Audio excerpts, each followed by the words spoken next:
నమస్కారం మిత్రులారా, మీరు చూస్తున్నది G&L learning zone YouTube channel.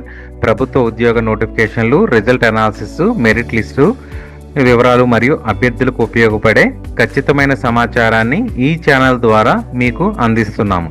ఈ రోజు వీడియోలో Telangana medical and health service recruitment board MHSRB విడుదల చేసిన nursing officers, staff nurse recruitment zone 4కు సంబంధించిన సెకండ్ ప్రొవిజనల్ మెరిట్ లిస్ట్ ప్రకారం సర్టిఫికేట్ వెరిఫికేషన్కు పిలువబడిన అభ్యర్థుల జాబితాను జోన్ 4 ప్రత్యేకంగా ఎలా ఉంది, ఎవరికి అవకాశం ఉంది మరియు సర్టిఫికేట్ వెరిఫికేషన్కి ఎలా ప్రిపేర్ కావాలి అన్ని విషయాలను కంప్లీట్గా క్లియర్గా ఎక్స్ప్లెయిన్ చేయబోతున్నాం. ఈ వీడియోలో ముఖ్యంగా zone 4 second provisional merit list అంటే ఏమిటి, మీరు జోన్ 4లో షార్ట్ లిస్టెడ్ అయ్యారా, సర్టిఫికేట్ వెరిఫికేషన్ ఎప్పుడు, ఎక్కడ, ఏ డాక్యుమెంట్స్ తీసుకెళ్ళాలి, ఏ డాక్యుమెంట్స్ లేకపోతే ఏమవుతుంది అన్నీ స్టెప్ బై స్టెప్గా క్యాండిడేట్స్కి కన్ఫ్యూజన్ లేకుండా చెప్తాను. కాబట్టి వీడియోను చివరి వరకు తప్పకుండా చూడండి మరియు ఇలాంటి యూజ్ఫుల్ గవర్నమెంట్ జాబ్ అప్డేట్స్ కోసం G&L లెర్నింగ్ జోన్ ఛానల్ను సబ్స్క్రైబ్ చేయడం మర్చిపోవద్దు. ఇక మనం వీడియోలోకి వెళ్ళినట్లయితే ఇక మనకి నోటిఫికేషన్ రిలీజ్ అయిన ప్రకారం ముందుగా మనకి MHSRB వారి నోటిఫికేషన్ నెంబర్ 4/2024 ద్వారా మొత్తం 2322 నర్సింగ్ ఆఫీసర్ పోస్టుల భర్తీ చేయడానికి నోటిఫికేషన్ అనేది విడుదల చేశారండి. ఈ పోస్టులకు 23/11/2024న కంప్యూటర్ బేస్డ్ టెస్ట్ అనేది నిర్వహించారు. అప్లై చేసిన క్యాండిడేట్స్ మొత్తం 42,244 మంది అప్లై చేశారు. ఎగ్జామ్ రాసిన క్యాండిడేట్స్ వచ్చేసరికి 40,423 మంది ఎగ్జామ్ అనేది రాశారు. ఇక CBT 2 సెషన్స్లో జరగడంతో మార్క్స్ నార్మలైజేషన్ చేసిన తర్వాత ఫైనల్కి అండ్ రిజల్ట్ని 5/5/2025న విడుదల చేశారు. ఇక ప్రొవిజనల్ మెరిట్ లిస్టు జోన్ 4 ప్రకారం చూసుకున్నట్లయితే మనకి ఫస్ట్ ప్రొవిజనల్ మెరిట్ లిస్ట్ని 23/12/2025న విడుదల చేశారండి. దీనిపై క్యాండిడేట్స్కి అబ్జెక్షన్ ఫైల్ చేసే అవకాశం ఇచ్చారు. ఈ అబ్జెక్షన్ని పరిశీలించిన తర్వాత ఇప్పుడు జోన్ 4కి సంబంధించిన సెకండ్ ప్రొవిజనల్ మెరిట్ లిస్ట్ అనేది విడుదల చేశారు. జోన్ 4ఏ కాదండి, అన్ని జోన్లు సంబంధించిన సెకండ్ ప్రొవిజనల్ మెరిట్ లిస్టులని విడుదల చేశారు. ఈ వీడియోలో మనం డిస్కస్ చేయబోయేది మెయిన్గా జోన్ 4 గురించి, సెకండ్ ప్రొవిజనల్ మెరిట్ లిస్ట్ గురించి అండి. ఇక జోన్ 4 మెరిట్ లిస్ట్ ఆధారంగా బోర్డు వారు సర్టిఫికేట్ వెరిఫికేషన్కి కొన్ని నియమాలు అనేది నిర్ణయించారండి. సో మనకి ఇక్కడ ఫస్ట్ పాయింట్ చూసుకున్నట్లయితే 1:1.5 రేషియోలో క్యాండిడేట్స్ని పిలుస్తున్నారు. వేకెన్సీస్ కంటే ఎక్కువ మందిని వెరిఫికేషన్కి పిలుస్తున్నారండి. సో ఇక్కడ మెరిటోరియస్ స్పోర్ట్స్ పర్సన్స్ని కేటగిరీలో క్లెయిమ్ చేసిన జోన్ 4 క్యాండిడేట్స్ అందరినీ కూడా వెరిఫికేషన్కి పిలిచారండి. ఇక సర్టిఫికేట్ వెరిఫికేషన్ డేట్స్ వెన్యూ చూసుకున్నట్లయితే 22/1/2026 నుండి 7/2/2026 వరకు మనకి సర్టిఫికేట్ వెరిఫికేషన్ అనేది జరుగుతుంది. ఇక వెన్యూ చూసుకున్నట్లయితే Indian institute of health and family welfare, Venkatarao Nagar, Hyderabad. ఇక రిజర్వ్ డే అనేది 9/2/2026న రిజర్వ్ డేగా పెట్టారండి. ఎందుకంటే పెండింగ్ డాక్యుమెంట్స్ సబ్మిషన్ కోసం వ్యాలిడ్ రీజన్ వల్ల ఆబ్సెంట్ అయిన అన్ని జోన్ల క్యాండిడేట్స్ కోసం ఈ రిజర్వ్ డే అనేది పెట్టారండి. ఎప్పుడంటే 9/2/2026 ఫిబ్రవరి 9, 2026న రిజర్వ్ డేగా పెట్టారు. రిపోర్టింగ్ అనేది ఇన్స్ట్రక్షన్స్ ఇచ్చారండి. జోన్ 4 కానీ జోన్ 5 కానీ అన్ని జోన్లకు కానీ షార్ట్ లిస్టెడ్ క్యాండిడేట్స్ తమకు ఇచ్చిన డేటు అండ్ టైం ప్రకారం ఎగ్జాక్ట్ వెన్యూకి రిపోర్ట్ కావాలండి. లేట్ అయితే ఛాన్సెస్ అనేది ఉండవు. సో ఫ్రెండ్స్, లేట్ అవ్వకుండా కరెక్ట్ టైంకి సెంటర్కి వెళ్ళండి. ఇక డాక్యుమెంట్స్ అనేవి ఏమేమి తీసుకోవాలో చూద్దామండి. వెరిఫికేషన్కి వచ్చేటప్పుడు original certificates plus 1 set of photo copy అనేది కంపల్సరీగా తీసుకురావాలి. ఇక మెయిన్ డాక్యుమెంట్స్ చూసుకున్నట్లయితే మనకి ఇక్కడ సర్టిఫికేట్ వెరిఫికేషన్కి అటెండ్ కాకపోతే లేదా రిక్వైర్డ్ ఒరిజినల్ డాక్యుమెంట్స్ తీసుకురాకపోతే క్యాండిడేట్ స్ట్రైట్ అవే క్యాన్సిల్ అవుతుందండి. ఫైనల్ సర్టిఫికేట్స్ ఏమేమి కావాలంటే మనకి వెరిఫికేషన్కి పిలిచారంటే సెలక్షన్ కన్ఫర్మ్ అయినట్టే కాదు, సర్టిఫికేట్ వెరిఫికేషన్కి పూర్తయ్యాకే ఫైనల్ మెరిట్ లిస్ట్ అనేది సెలక్షన్ లిస్టు విడుదల చేస్తారు. సో ఈ రిక్రూట్మెంట్ మొత్తం కూడా ఆనరబుల్ హైకోర్టులో పెండింగ్ WPS ఫైనల్ అవుట్కమ్కి ఉన్నట్లు ఉందండి.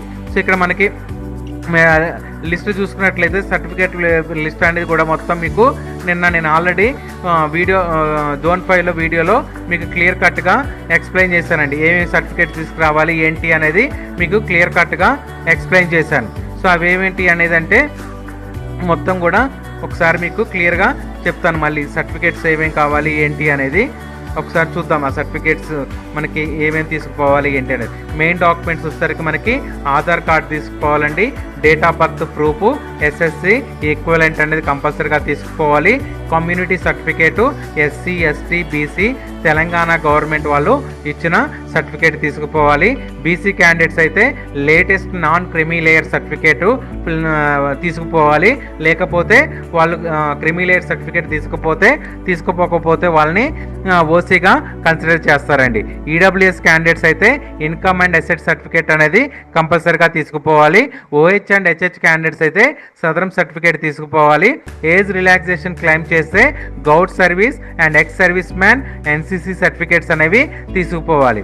లోకల్ స్టేటస్ కోసం క్లాస్ 1 to 7 స్టడీ సర్టిఫికేట్స్ అనేవి కంపల్సరీగా తీసుకుపోవాలి. ప్రైవేట్ స్టడీస్ అయితే తహసీల్దార్ రెసిడెన్స్ సర్టిఫికేట్ అనేది కంపల్సరీగా తీసుకుపోవాలండి. ఇక next GNM BSc nursing certificate కంపల్సరీగా తీసుకుపోవాలి. తెలంగాణ నర్సింగ్ కౌన్సిలింగ్ రిజిస్ట్రేషన్ లేకపోతే సెలక్షన్కి ఎలిజిబుల్ కాదండి. ఇన్ సర్వీస్ క్యాండిడేట్స్ అయితే ఎన్ఓసి తీసుకుపోవాలి. స్పోర్ట్స్ కోటా క్యాండిడేట్స్ అయితే ఫామ్ 1 ఫామ్ 2 అనేది తీసుకుపోవాలి. 1 పాస్పోర్ట్ సైజ్ ఫోటో కూడా తీసుకుపోవాలండి. సో ఇక్కడ వెరిఫికేషన్కి కావాల్సిన సర్టిఫికేట్ల గురించి మొత్తం కూడా చూసామండి. ఇక ఈరోజు జోన్ 4లోని మనం సెకండ్ మెరిట్ లిస్ట్ ప్రకారం చేసిన డేటా అనేది చూద్దామండి. జోన్ 4లో మనకి MHSRB nursing officer staff nurse second merit list ప్రకారం జోన్ 4 ఓపెన్ కేటగిరీలో మనకి మొత్తం కూడా 104 వేకెన్సీస్ అయితే ఉన్నాయండి. ఆ 104 వేకెన్సీస్లో మనకి మేల్ క్యాండిడేట్స్ వచ్చేసరికి 14, ఫీమేల్ క్యాండిడేట్స్ వచ్చేసరికి 90 మందికి అవకాశం అయితే వచ్చిందండి. సో ఇక్కడ సెకండ్ మెరిట్ లిస్ట్లో మనకి నేమ్ అనేది తీసేశాడండి. Only rank, gender, caste, marks ఆధారంగా ఈ లిస్ట్ అనేది ప్రిపేర్ చేశాను. సో ఇక్కడ మనకి ర్యాంకులు చూసుకున్నట్లయితే 6వ ర్యాంక్ అనేది టాప్లో ఉందండి. మనకి జోన్ 4లో 6వ ర్యాంక్ వచ్చిన అభ్యర్థి మేల్ అభ్యర్థి ఎస్సీ 76.71 మార్క్స్తో టాప్ పొజిషన్లో ఉన్నారండి. సో ఇక్కడ మనకి సెకండ్ పొజిషన్లో ఉన్న అభ్యర్థి 9వ ర్యాంకు ఫిమేల్ అభ్యర్థి ఎస్సీ 75.76 మార్క్స్తో సెకండ్ పొజిషన్లో ఉన్నారు. సో ఇక్కడ థర్డ్ పొజిషన్లో ఉన్న అభ్యర్థి వచ్చేసరికి 10వ ర్యాంకు మేల్ అభ్యర్థి ఎస్టీ 75.66 మార్క్స్తో థర్డ్ పొజిషన్లో ఉన్నారు. సో ఇలా మనకి మార్క్స్ ప్రకారం చూసుకుంటే టాప్లో 76.71 అనేది top marks.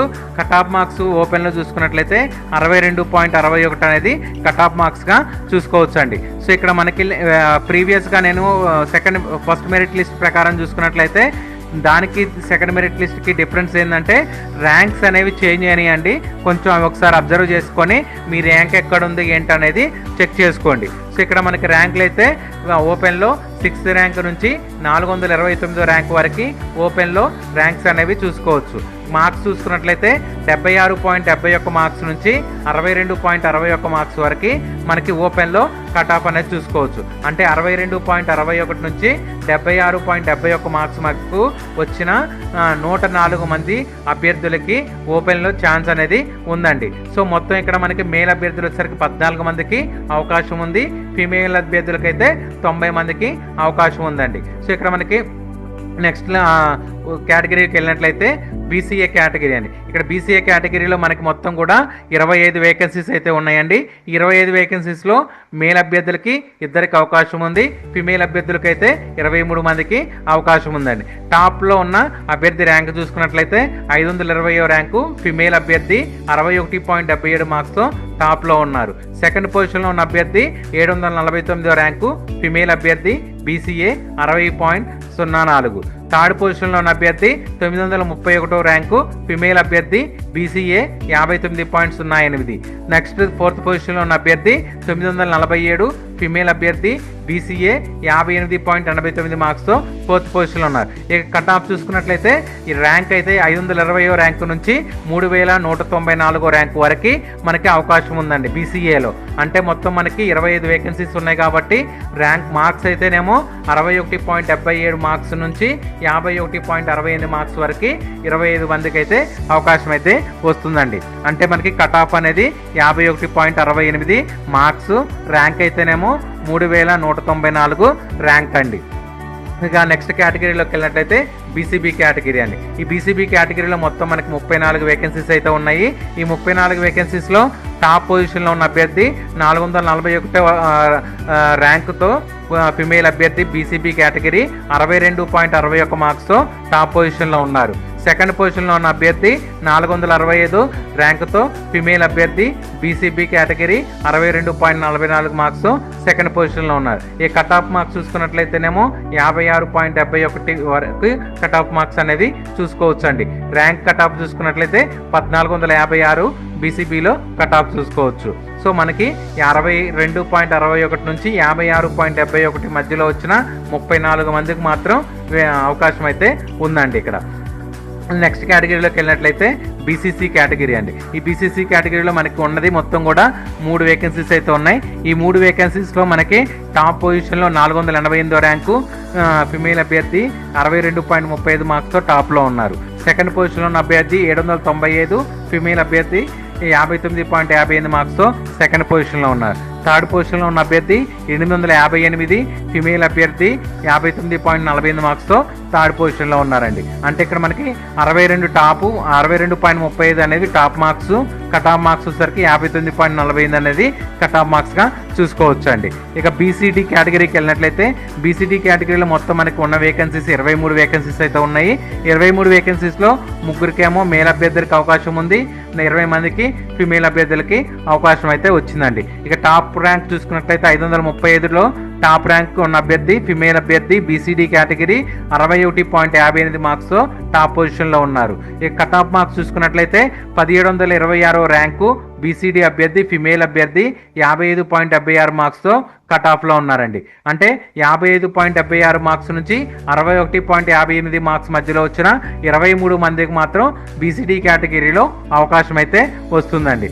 Next BCE category చూసుకున్నట్లయితే బీసీఈ కేటగిరీలో మొత్తం మనకి 13 వేకెన్సీస్ అయితే ఉన్నాయి. ఈ 13 వేకెన్సీస్లో మేల్ అభ్యర్థులకి 2 అవకాశం అయితే వస్తుంది, ఫిమేల్ అభ్యర్థులకి అయితే 11 మందికి అవకాశం అయితే వస్తుందండి. సో ఇక్కడ మనకి టాప్ పొజిషన్లో ఉన్న 883 ర్యాంకు మేల్ అభ్యర్థి బీసీఈ కేటగిరీ 59.48 మార్క్స్తో టాప్ పొజిషన్లో ఉన్నారు. ఇక సెకండ్ పొజిషన్లో ఉన్న అభ్యర్థి 1792 ర్యాంకు బీసీఈ అభ్యర్థి 55.52 మార్క్స్తో సెకండ్ పొజిషన్లో ఉన్నారు. ఇక మేల్ అభ్యర్థులు చూసుకున్నట్లయితే మనకి ఒకరికి అవకాశం వచ్చిందండి. సో మనకి టాప్ మార్క్స్ అయితే 59.48 మార్క్స్, కట్ ఆఫ్ అయితే 47.27 మార్క్స్ అనేది కట్ ఆఫ్గా చూసుకోవచ్చు. అంటే 47.27 మార్క్స్ నుంచి 59.48 మార్క్స్ మధ్యలో వచ్చిన 13 మందికి అవకాశం అయితే వస్తుందండి. నెక్స్ట్ కేటగిరీలోకి వెళ్తే ఎస్సీ కేటగిరీ అండి. ఎస్సీ కేటగిరీలో మొత్తం మనకి 55 వేకెన్సీస్ అయితే ఉన్నాయండి. ఈ 55 వేకెన్సీస్లో 2 మేల్ అభ్యర్థులకి 53 మంది ఫిమేల్ అభ్యర్థులకి అయితే అవకాశం అయితే వస్తుందండి. టాప్ మార్క్స్ చూసుకున్నట్లయితే టాప్ పొజిషన్లో ఉన్న అభ్యర్థి 435 ర్యాంకు ఫిమేల్ అభ్యర్థి ఎస్సీ 62.61 మార్క్స్తో టాప్లో ఉన్నారు. సెకండ్ పొజిషన్లో ఉన్న అభ్యర్థి 444 ర్యాంకు ఫిమేల్ అభ్యర్థి ఎస్సీ 62.61 మార్క్స్తో సెకండ్ పొజిషన్లో ఉన్నారు. అంటే ఇక్కడ కట్ ఆఫ్ చూసుకున్నట్లయితే 59.48 అనేది కట్ ఆఫ్గా చూసుకోవచ్చు.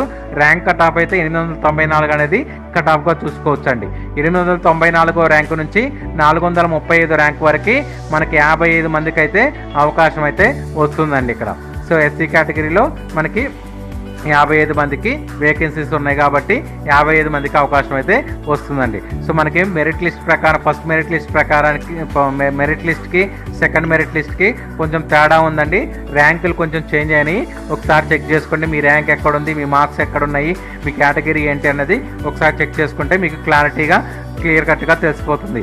మనకి సర్టిఫికేట్ వెరిఫికేషన్లో మన నేమ్ ఉందా లేదా అనేది క్లియర్ కట్గా తెలిసిపోతుందండి. సో నెక్స్ట్ కేటగిరీలోకి వెళ్ళినట్టయితే ఎస్టీ కేటగిరీ అండి. ఎస్టీ కేటగిరీలో మొత్తం వేకెన్సీస్ 34 వేకెన్సీస్ అయితే ఉన్నాయి. దీంట్లో మేల్ అభ్యర్థులకు 4, ఫీమేల్ అభ్యర్థులకి అయితే 30 మందికి అవకాశం అయితే వస్తుందండి. టాప్ పొజిషన్లో ఉన్న అభ్యర్థి ర్యాంక్ వచ్చేసరికి 471వ rank. ST category 62.44 marks top పొజిషన్లో ఉన్నారు. సెకండ్ పొజిషన్లో ఉన్న అభ్యర్థి 475, ఫిమేల్ అభ్యర్థి ఎస్టీ కేటగిరీ 62.43 మార్క్స్తో సెకండ్ పొజిషన్లో ఉన్నారు. ఇక మేల్ అభ్యర్థులు చూసుకున్నట్లయితే 672 వచ్చిన అభ్యర్థి మేల్ అభ్యర్థి ఎస్టీ కేటగిరీ 60.53 మార్క్స్తో ఉన్నారు. 724 ర్యాంక్ వచ్చిన అభ్యర్థి మేల్ అభ్యర్థి ఎస్టీ కేటగిరీ 59.58 మార్క్స్తో సెకండ్ పొజిషన్లో ఉన్నారు మేల్ అభ్యర్థుల్లో.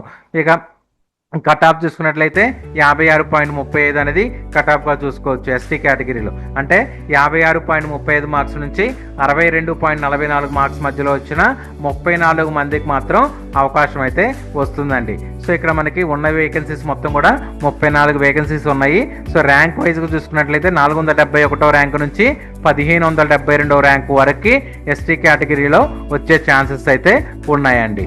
సో ఈ వీడియో మీకు నచ్చినట్లయితే లైక్ చేయండి, షేర్ చేయండి, మీ ఫ్రెండ్స్కి ఫార్వర్డ్ చేయండి. So thank you.